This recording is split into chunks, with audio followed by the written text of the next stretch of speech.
古寺巍巍多奇松，如晴晴翠入云中。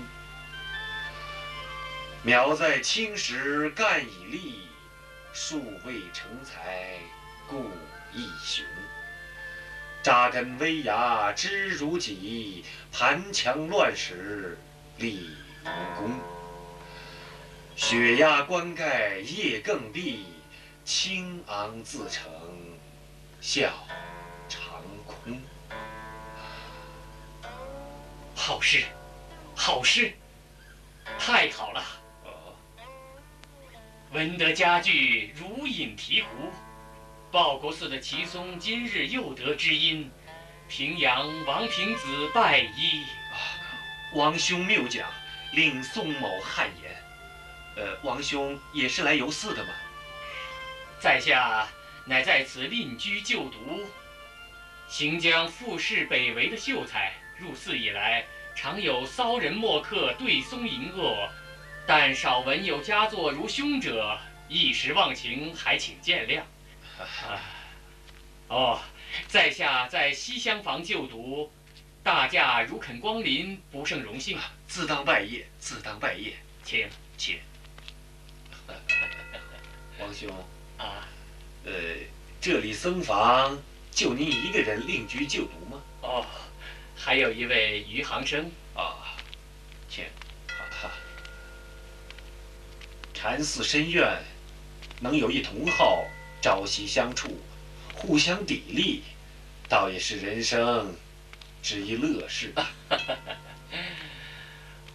我也是这么想。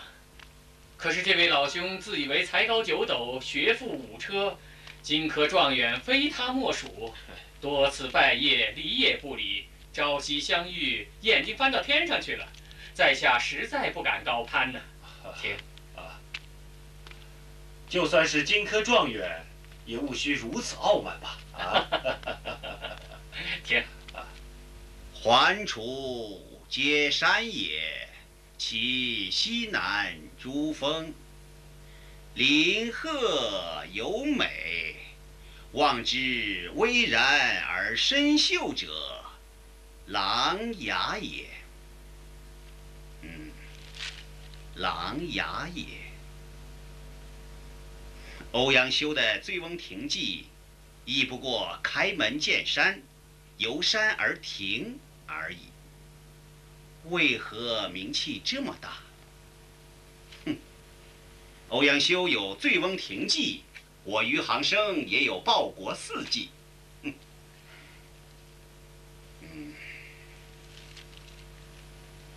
环寺皆竹也，其后寺庭院，林木尤美。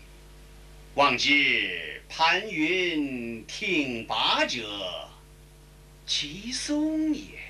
环寺皆竹，多简练，多美呀！特别是盘云挺拔的盘嘛，盘云挺拔是其松，妙句如珠，尽在胸。且看金殿对侧日，方知在下是文种。子建7岁成章，亦不过尔尔。妙句如珠，尽在胸，7步成诗，亦普通。少壮不努力，老大徒伤悲，有什么可笑的？待你名落孙山时，哭还来不及呢。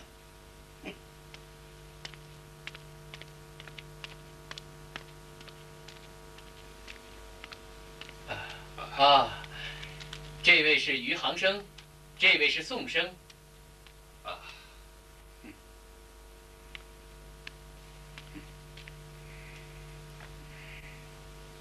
你也是准备北围应试的吗？非也。像我这样的平庸之辈，怎敢应试北围呢？你是哪里人？登州。登州。登州本来就不是出文人的地方，你不应考，足见有自知之明。其实何止登州，山左山右都没有一字通的人。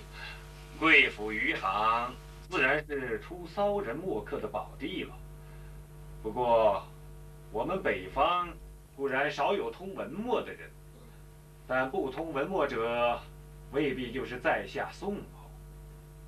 南方固然颇多大文豪，但大通文墨者已不一定便是尊驾呀。妙，太妙了！这才是青昂自成笑长空，不比刚才的吟诵更加妙了。什么诗不诗的？我朝太祖开科取士用的是八股，敢出个题目比试一下，才思文情嘛。有什么不敢的？好，好，你们等着。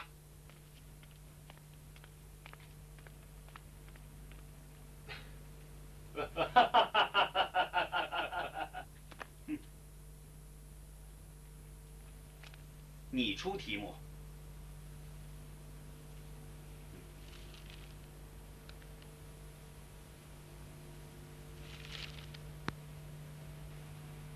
好，我就用它做题目吧。缺党童子降命。缺党童子将命也罢，就以这为题，拿纸笔来，我们当场作文。还有什么纸笔？以你大才，自然可以出口成章。来，我们口战可也？口战。我先战。与宾客往来之地，而见一无所知之人焉。区区陋室，竟得嘉宾名门，果然有一位一无所知的人。既然一无所知，还通什么文墨？妙，太妙了！哼，油嘴滑舌，只会挖苦人算什么本事？我出题，再试。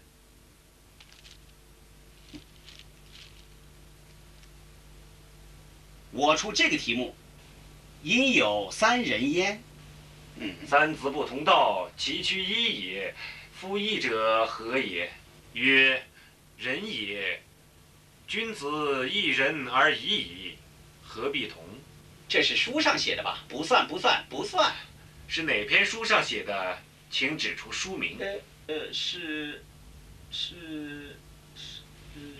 他不是口战了吗？当然是他做的。这本书还没印出来呢。这是我口战的破成，怎么样？也算有点小聪明，不过亏班难以见报。来日我们坐下来，好好做他几篇文章，届时再评优劣。我要访客去了。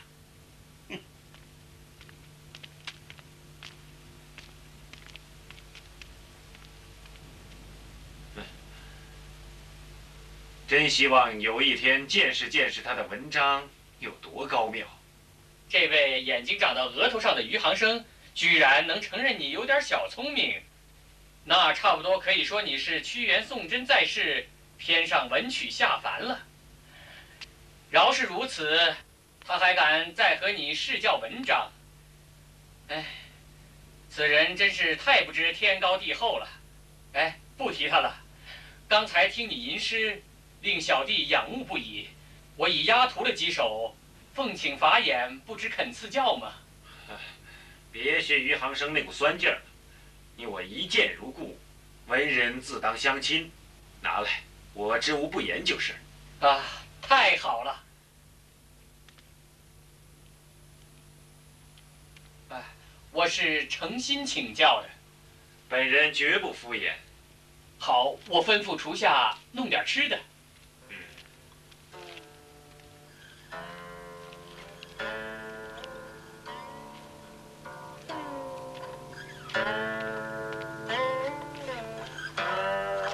宋兄，屋里太闷了，诗稿还是带回去看吧。已经看完了，看完了，这么快？草草而已。如此，便请评点指教。你的这本诗集共有105首，其中写景抒情的多。俗话说诗言志，所以我更喜欢你的笔性诗。不瞒宋兄，我可是觉得笔性诗最难做。是的，难就难在一是情景交融，二是贵在自然。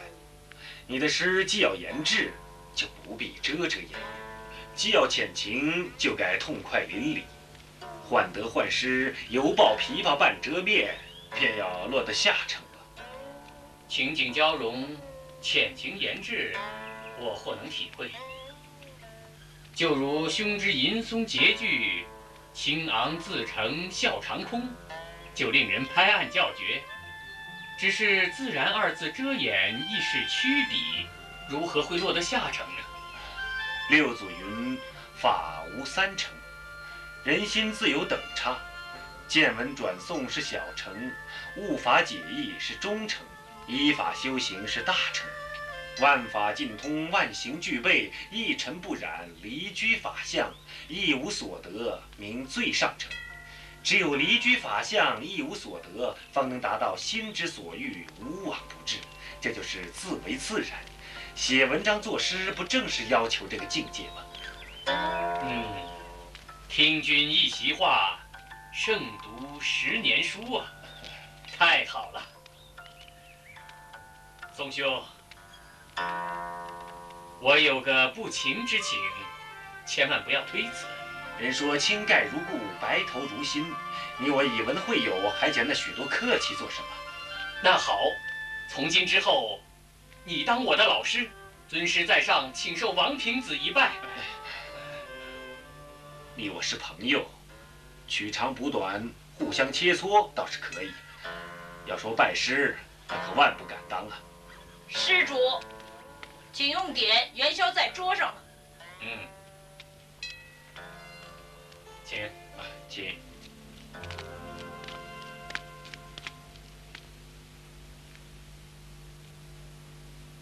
这报国寺的冰糖芝麻元宵是最有名的，请你尝一尝。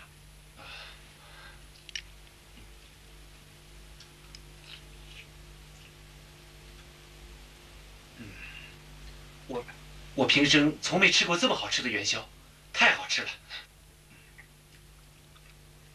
就凭它，我也要常来。你也不用做别的，就给我吃这元宵就行了。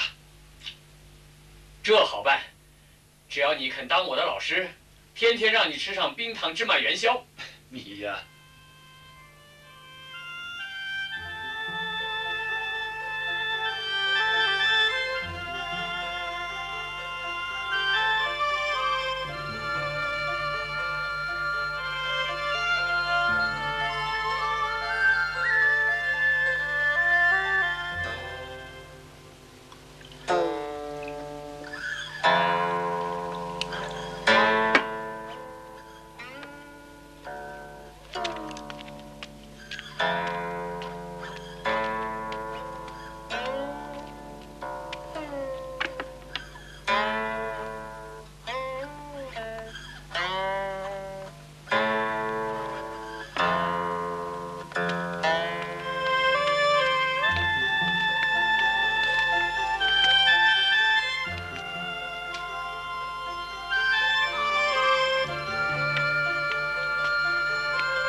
就是冰糖芝麻元宵。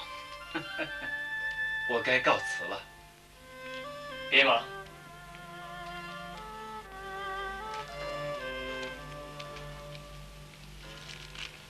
为师在即，今天想专门向您请教帷幕，不知兄台肯赐教否？只要老弟愿听，我不怕信口雌黄。请。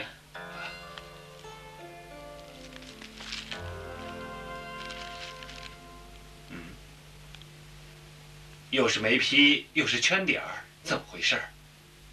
是我请教学友，他们随手圈点加批的。你慢慢看，我请小沙弥弄点好茶来。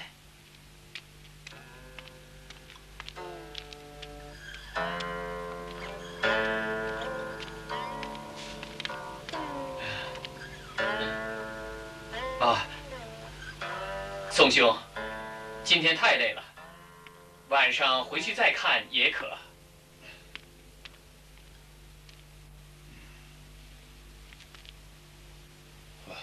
我已看过。看过了，这么厚一本啊！不但看过，还能背出来呢。例如第1篇的“单食瓢饮，回不改愁”，你的破成。宋兄，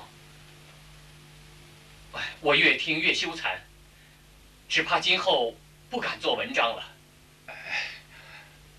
别急，要我讲，自然是一针见血。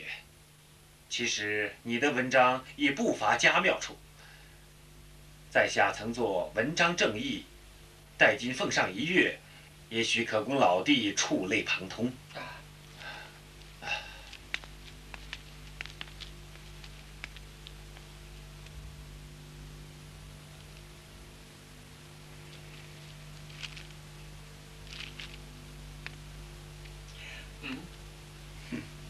刚才这位宋公子是在国子监讲学吗？如此的慷慨激昂啊！他是在指点在下的文稿。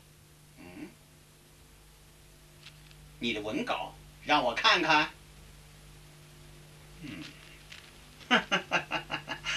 我以为登州的宋公子有多了不起，原来是元宵吃多了，大大小小全画上去。你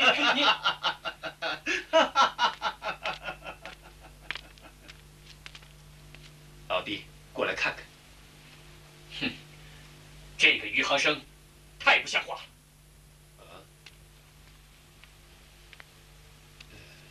这位金科状元又怎么了？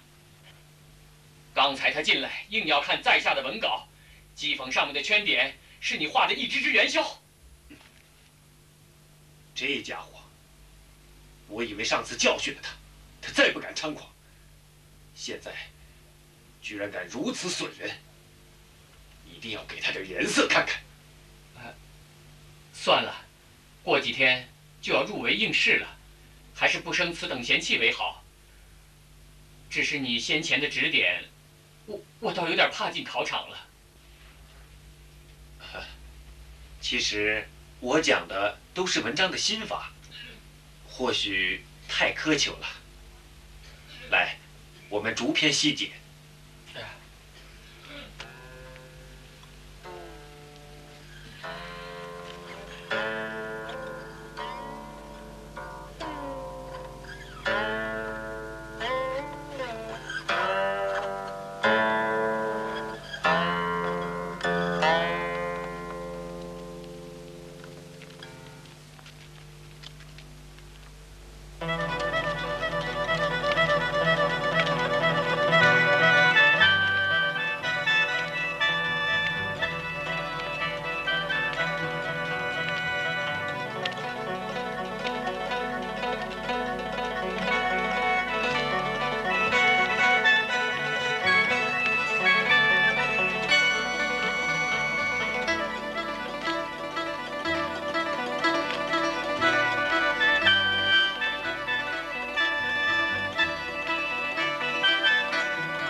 我已读过你这荆轲帷墨，比平时做的要好。我总觉得笔不随心。凡是应考，总是拘谨些的，能写出这样的文章，也不错了。你看，我再给你抓几味药吧。啊，看见没有？这位古僧是个奇人，最善于鉴别文章了。赶快拿你的荆轲帷墨向他请教。他不是瞎子吗？眼下心明，走。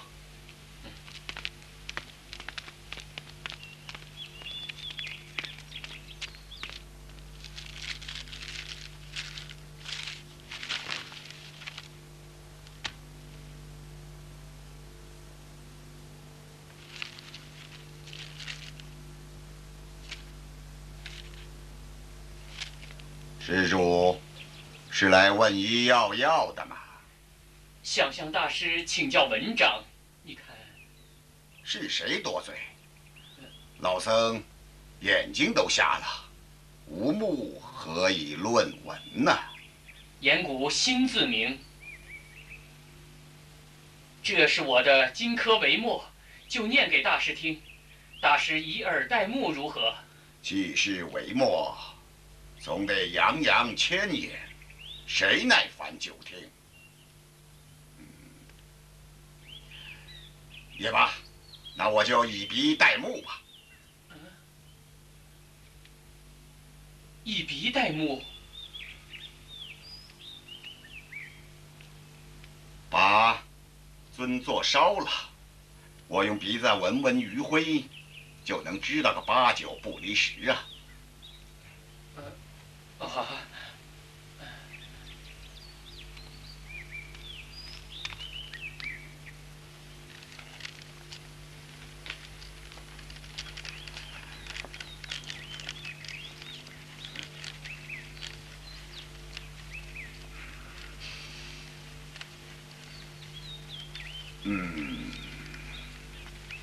君初次效法名家的手笔，虽未全得其中的3味，也算难能可贵了。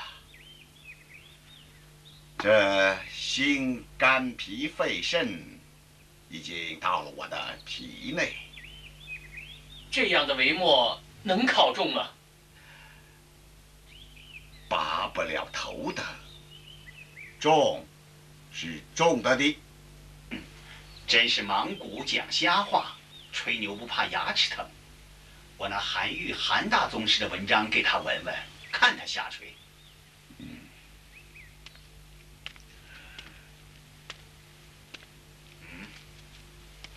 老和尚，在下有篇文章请教。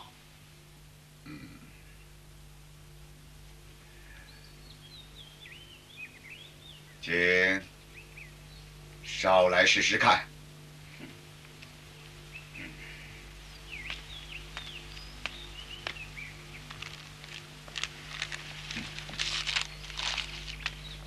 老和尚，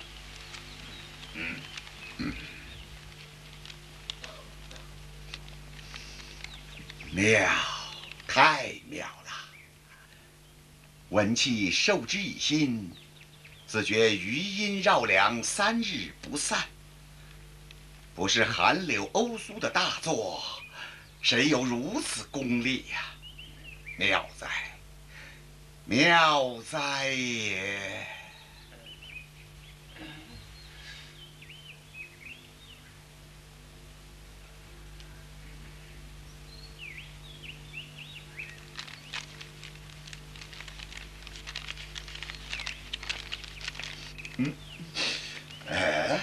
刚才的文章啊，我还未领略其中的文情风采，为何又换了一篇？刚才烧的是朋友的文章，现在烧的才是拙作。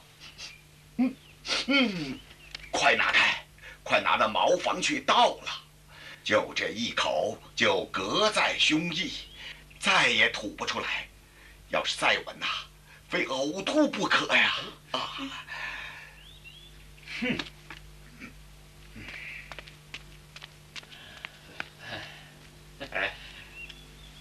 位高僧已经打了保票，荆轲你一定能高中的。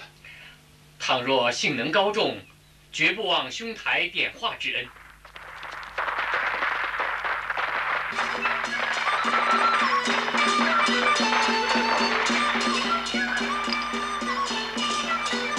王兄中举了，快去接报。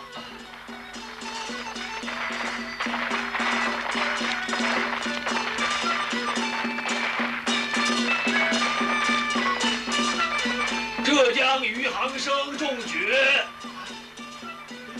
余杭生在此，快请进，请进。小沙弥，快泡茶，快请进，请。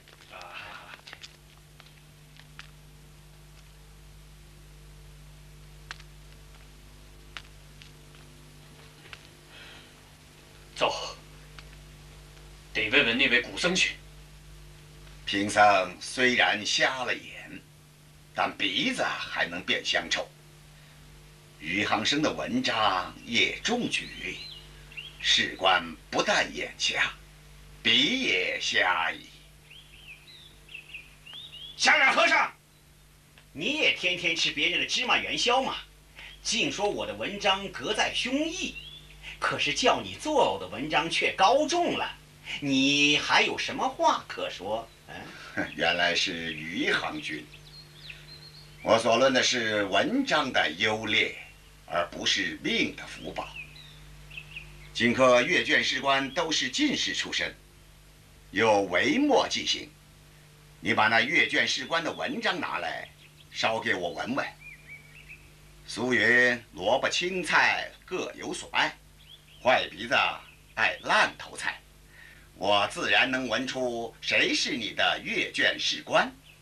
好，我去把阅卷士官的文章找来。你要是闻不出谁是我的恩师，该怎么办？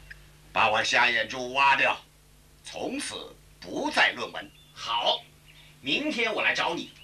要是我的恩师你说的不对，我定要把你的鼻子给削了，还要把你的眼珠给挖了。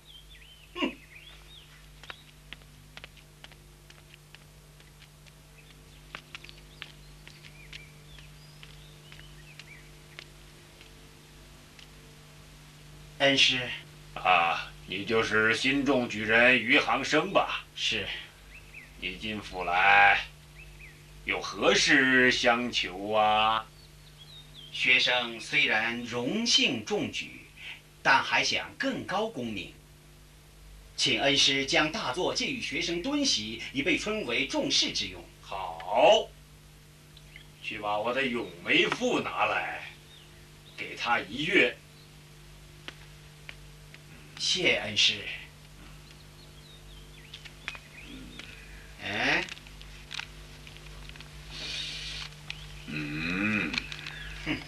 夏和尚，你要是再闻不出谁是我的恩师，你这瞎眼珠子就保不住了。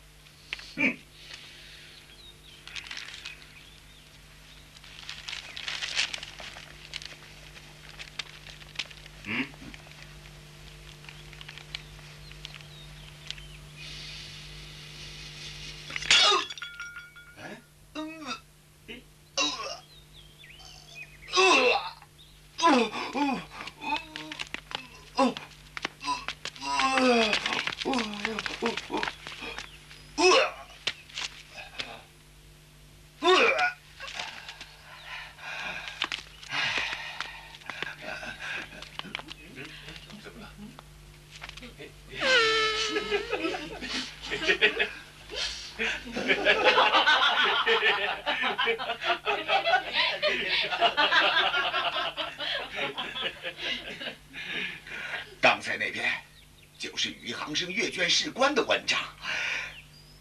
开始我不知道，深深地吸了一口气，没想到一股又辣又酸的臭气直穿鼻孔，闯进喉头，钻进气管，坠落膀胱，翻了胃，闷了心，膀胱也容不得，只好变成几个臭屁放了出来。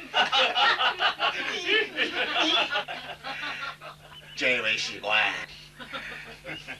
真不愧是余杭生的恩师，不是他，怎么会点中这位先生的华文呢？你好个贼和尚！你信口开河，污蔑士官，看不抓你坐大牢！哼！哼！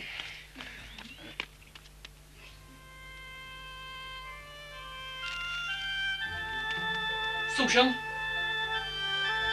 什么事那么高兴？那位古僧真是奇人，他文出那文章，却是余杭生阅见士官的咏梅赋。余杭生大大出了丑，今天一早就搬走了。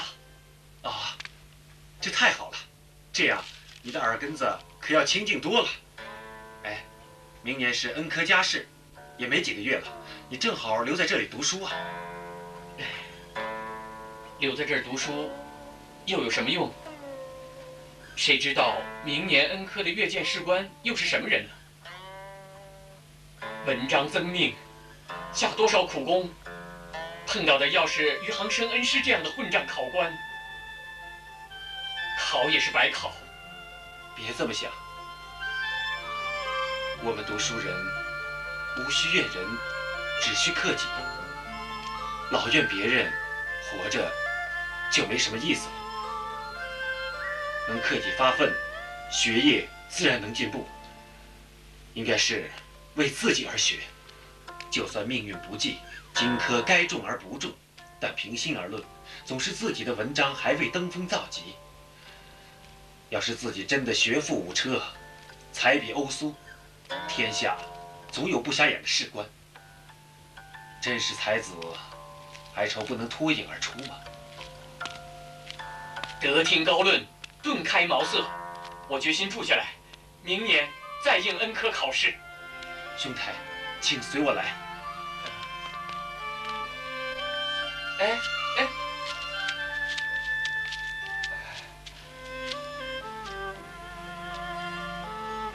宋兄，什么事？为何带弟到此？这里新贵米珠，你不用忧虑盘缠。这地下有一窖银子，共800余两，你可以挖出来，以付这几个月的用度。不，昔日范文正公读书礼全寺，天天吃稀粥，见了窖银尚且不取。我虽家贫，尚能自给。兄之教诲，已令小弟终身受益，还是以来科高中报答兄的一片诚心吧。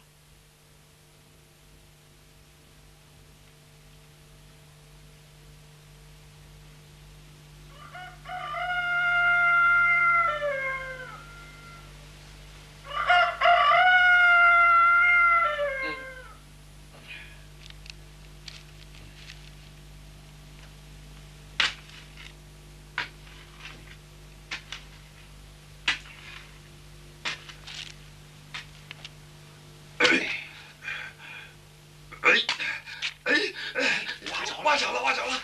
快拿麻袋来！什么人？哪儿来的贼子，胆敢在这里偷窃窖银？我二人非盗非贼，是寺里的厨子应挖红薯，挖出窖银，请大人宽恕啊！宽恕啊！哦，原来如此。不过，这是宋公子的财物，应该交还于他。这地是寺院的，怎么是宋公子的呢？我们挖着应与寺院主持对半分成，与别人何干呢？这些银两不是我宋家的，而是王公子的。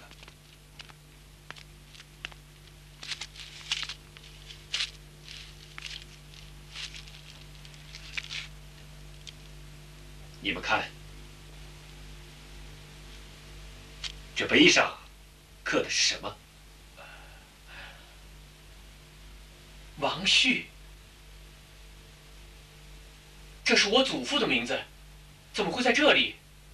你祖父在南京当官时当过部郎，进京后就住在这里，后来得疾病死了。这些银子是他遗留下来的，自然该归你所有。这么多银两，我在这里用不完，宋兄拿一半去吧。不，这些银两全是给你的，我一钱也不能要。走，我帮你拿回去，日后你自有用处。宋兄，我看那古僧甚是可怜，赠他100两如何？那古僧已云游他乡，不在这报国寺了。哎，这又要考试了。我哥哥怎么考试了？哦。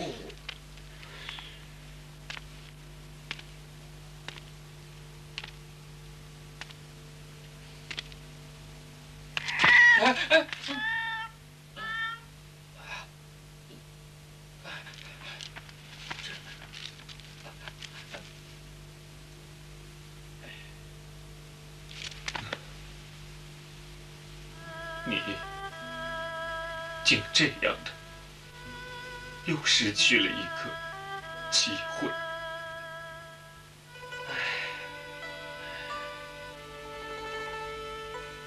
要不，怎么叫文章赠命呢？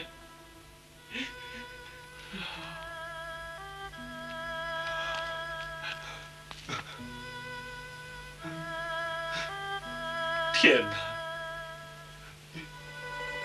你太不公平了！我也想开了，反正我还年轻，以后还有机会。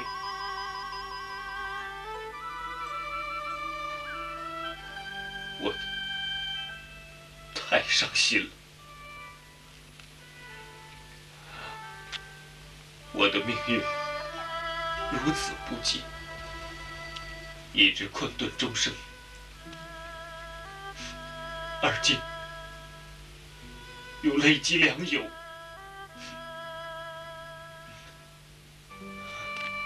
难道真的是命中注定？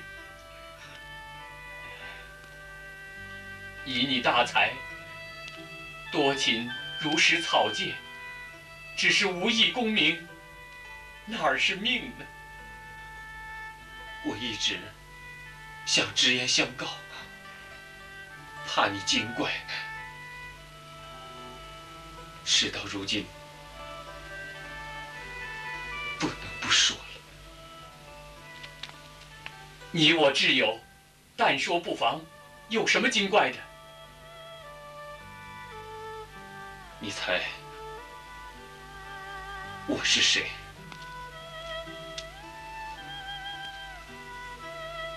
我不是人，是幽魂、野鬼啊！少年时便有文明，却一直未能考中。假身科试，来到这里，位极高中，却不幸早夭。我虽死，心犹不甘，遂成野鬼幽魂。幸遇兄台，使我死灰复燃。我是鬼，自然不能南宫报捷，但总希望能借诸良友，酬平生未酬之志。没想到一连2科，阴差阳错，均未如愿。文字之厄运如此，怎不叫我壮志未酬，热泪满襟呢？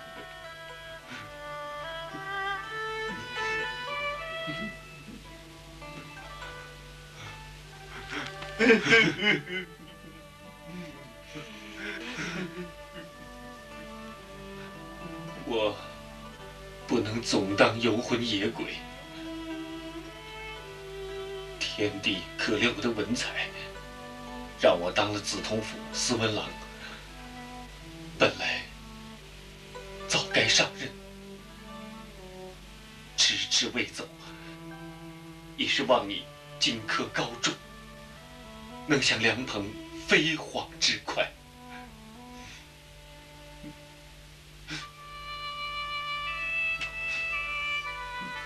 没想到，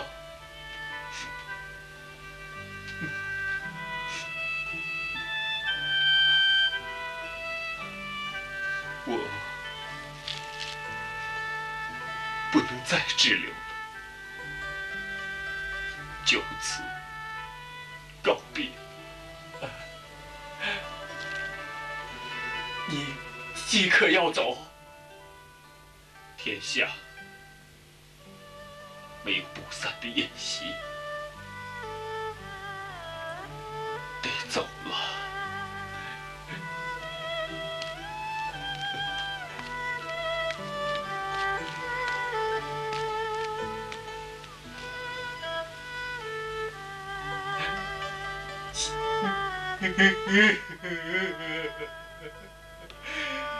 想我王平子今日不但痛失良朋，且痛失恩师啊！天哪，天！命啊，命！怎么对我王平子如此不公、不正、不廉、不命？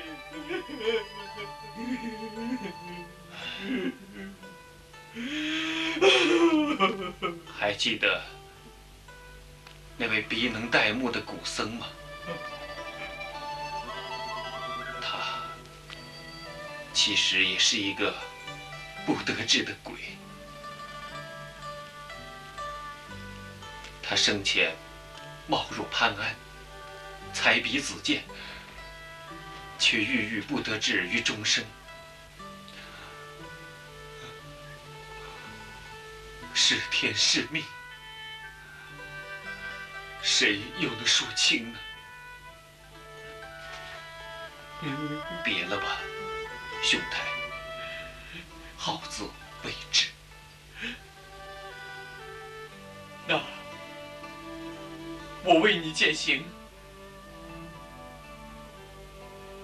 我们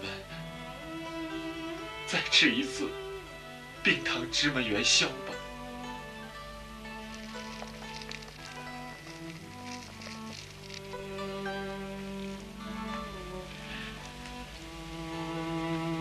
恩师，此次一别，何时相会？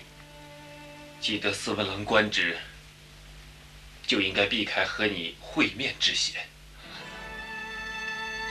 且公务繁忙，无暇来此。我在紫铜庙里，把酒洒在地上，向你敬祝。你能知道吗9天之外，太遥远了。不过，你如洁身厉行，自有土地禀报上苍，那时我自然会知晓的。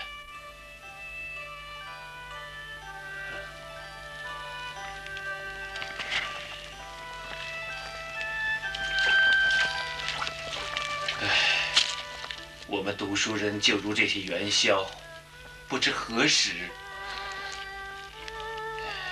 有勺咬浆起来，免受沉沦之苦，滚破之余。勺子要舀哪个元宵？